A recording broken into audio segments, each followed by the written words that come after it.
আসসালামু আলাইকুম। আমি ডাক্তার মুন্সি আকিজ মোস্তফা, ইউরোলজিস্ট, জাতীয় ক্যান্সার গবেষণা ইনস্টিটিউট ও হাসপাতালে ইউরো অনকোলজি বিভাগে কর্মরত আছি। আজকে আমি যে বিষয়ে কথা বলতে চাই তা হলো রক্তে পিএসএ বাড়লেই কি প্রোস্টেট ক্যান্সার? আমরা জানি প্রোস্টেট ক্যান্সার একটি খুবই কমন ক্যান্সার পুরুষের ক্ষেত্রে, এবং এই প্রোস্টেট ক্যান্সার ডায়াগনোসিসের জন্য আমরা প্রোস্টেট স্পেসিফিক অ্যান্টিজেন আমরা ব্যবহার করে থাকি। 1970 সালে রিচার্ড অ্যালভিন এটি আবিষ্কার করেন এবং এটি একটি যুগান্তকারী আবিষ্কার ছিল। এর মাধ্যমে আমাদের প্রোস্টেট ক্যান্সার ডায়াগনোসিস অনেক সহজ হয়েছে আজ। রক্তের নর্মাল পিএসএ লেভেল কত?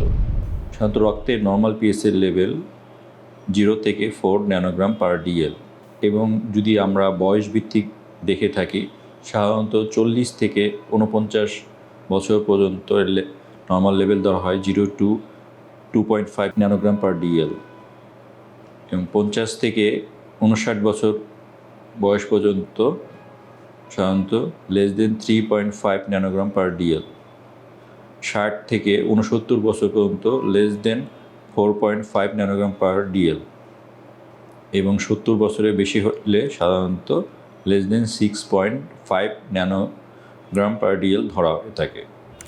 রক্তের পিএসএ লেভেল কখন বাড়ে? বিভিন্ন কারণে রক্তের পিএসএ লেভেল বাড়তে পারে। যদি প্রোস্টেট গ্ল্যান্ড নর্মালি বেড়ে যায়, যেমন তাকে বিনাইন ইনলার্জমেন্ট অফ প্রোস্টেট বলে, তাহলে রক্তের পিএসএ বাড়তে পারে। আর প্রোস্টেট ক্যান্সার হলে রক্তের পিএসএ বাড়তে পারে। এছাড়া প্রোস্টেটে ইনফেকশন অথবা যদি কোনো ইউরোলজিক্যাল প্রসিডিউর করা হয়, ডিজিটাল রেকটাল এক্সামিনেশন, ইউরোথোসিস্টোস্কোপি, ক্যাথেটারাইজেশন, এছাড়া যদি বাইসাইকেলিং বা হর্স রাইডিংয়ের হিস্ট্রি থাকে, সেক্ষেত্রে রক্তের পিএসএ লেভেল বাড়তে পারে। অনেকে টেস্টোস্টেরন সাপ্লিমেন্ট খেয়ে থাকেন, এই টেস্টোস্টেরন সাপ্লিমেন্ট খেলে রক্তের পিএসএ লেভেল বাড়তে পারে। রক্তের পিএসএ বাড়ার সাথে ক্যান্সারের সম্ভাবনা কতটুকু?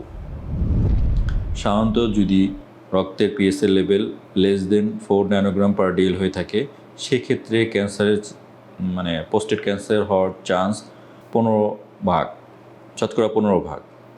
আর যদি রক্তের পিএসএ লেভেল 4 থেকে 10 থাকে, সেক্ষেত্রে শতকরা প্রোস্টেট ক্যান্সারের হার সাধারণত 25 ভাগ হয়ে থাকে। আর যদি রক্তের পিএসএ লেভেল 10-এর বেশি থাকে, সেক্ষেত্রে ক্যান্সারের চান্স 50 ভাগেরও বেশি হয়ে থাকে।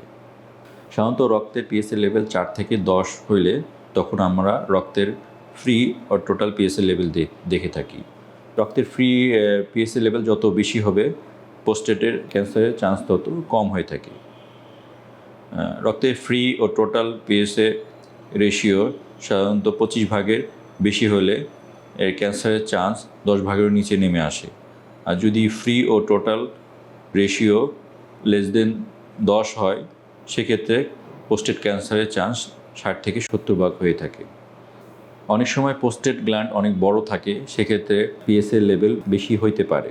সাধারণত 120 গ্রামের বেশি প্রোস্টেট লেভেল থাকলে নর্মালি পিএসএ লেভেল 7 or 8 হইতে পারে। সেক্ষেত্রে আমরা পিএসএ ডেন্সিটি দেখে থাকি। রক্তের পিএসএ লেভেলকে প্রোস্টেট ভলিউম দিয়ে ভাগ করে আমরা রক্তের পিএসএ ডেন্সিটি বের করে থাকি। যদি রক্তের পিএসএ ডেন্সিটি মোর দেন 0.15 এর বেশি হয়, সেক্ষেত্রে প্রোস্টেট ক্যান্সারের সম্ভাবনা বেশি হয়ে থাকে।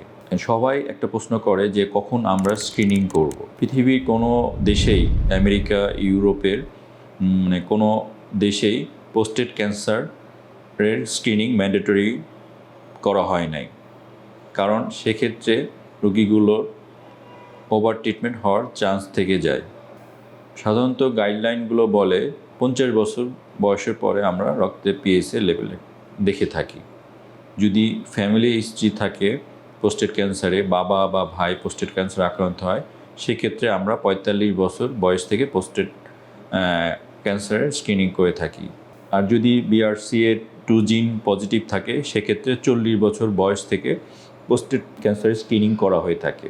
সাধারণত যদি কোনো রোগীর life expectancy less than 10 years থাকে, সেক্ষেত্রে আমরা প্রোস্টেটের পিএসএ স্ক্রিনিং করি না।